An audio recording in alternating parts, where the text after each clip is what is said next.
आज निर्वाचन समय बिजली दल आज निर्वाचन प्रचार रे जड़े नेता नेता तो कह जाए पारे जड़े व्यक्ति आसते से होचन पांडियन साहेब। आम साधारणतः निर्वाचन समय देखीचु विभिन्न जगार नेता मैंने प्रचार करवा लगे आसन किंतु आज देखा मिलला मुख्यमंत्री बदल रे तांकर जेन आमर भाषा आम कहसु गुति कमिया सेंता लोक आसिकी आज निर्वाचन प्रचार कर निर्वाचन प्रचार रे साधारणतः देखा जासी जे तांकर ए दलर आभिमुख्य काण है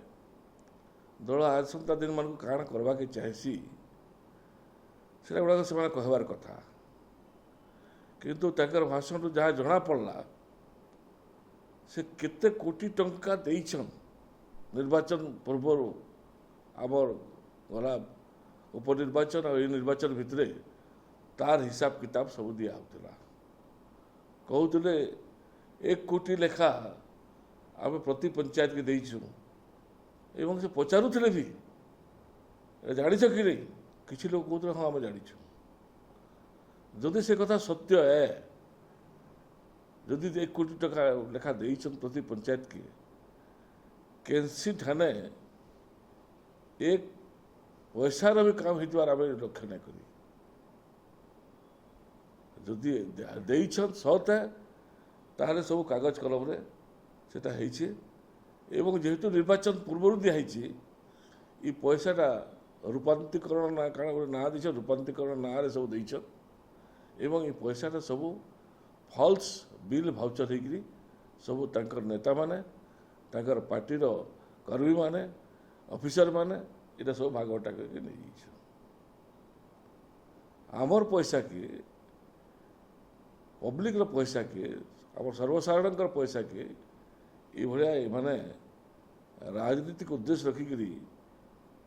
निजर क्षमता लगी ये आज ये व्यवहार कर बड़ा दुखर विषय है। 2 नंबर है जे आमर बहुत दिन आमर दाबी रही पदमपुर जिला दाबी एवं समस्ते आशा करते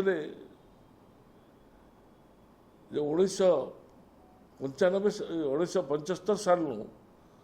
दास कमिटी जिते रिपोर्ट देला से समस्ते आशा कर जिलाटा पदमपुर जिलाटा निश्चित भाव में हबार कथा 1995 साल जिते 13 ରୁ 30 जिला है सेते बड़े आमर अंचल दुर्बल नेतृत्व कभी दुर्बल नेतृत्व लगी नहीं पारला एवं जेन ठाने नहीं हबार कथा ना गंदी किसी नहीं थी से जगार सब जिला हो गला से जगार सब जिला हो गला आमर दुर्भाग्य है पदमपुरवासी जे से जिला नहीं पारला जिला हवाटा कारण गोटे विशेष दरकार कहीं जिला सेंट्रल गवर्नमेंट जहाँ एड देसी ग्रांट देसी सब जिला के गोटे यूनिट करसी स्टेट गवर्नमेंट जेनटा एड देवा कि जेन अनुदान देवा से ब्लॉक के गोटे यूनिट करसी तो जिते केविके योजना कांग्रेस सरकार समय नरसिंह राव थे से आरंभ कले बलांगीर कलाहांडी एवं कोरापुट एटा से जिला थी 3टा जिला तार विकास लगी से आरंभ कराला केविके योजना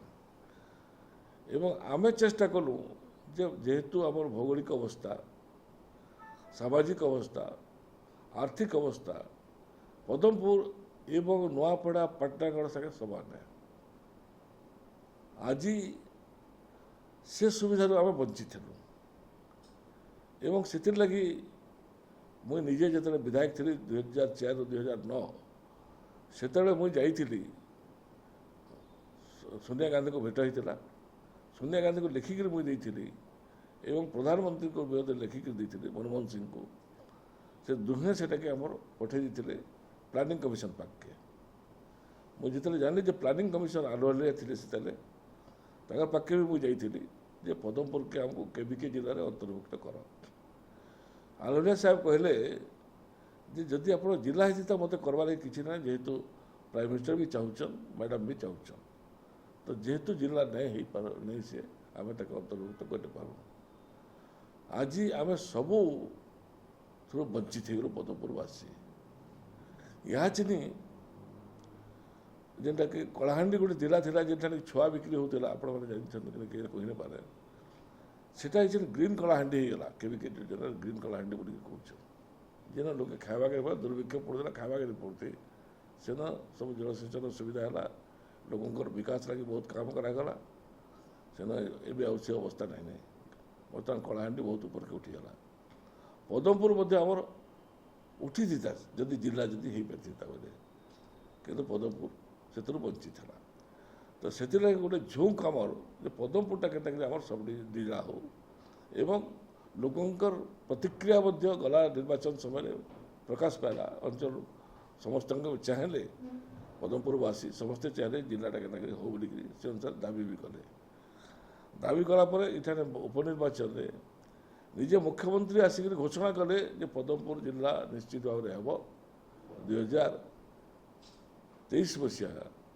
31 ଡିସେମ୍ବର ସୁଦ୍ଧା ଆମେ ତାକୁ ଘୋଷଣା କର୍ମା, ନିଶ୍ଚୟ କାର୍ଯ୍ୟକାରୀ କର୍ମା। କିନ୍ତୁ ଦେଖାଗଲା ଯେ ସେଟା ହେଇ ନାଇଁ ପାରଲା, ଏବଂ ବାହାନା ଦିଆଗଲା ଯେ ଯେହେତୁ ହାଇକୋର୍ଟରେ ଗୋଟେ କେସ୍ ହେଇଗଲା ସେଥିଲାଗି ସେଟା ନାହିଁ।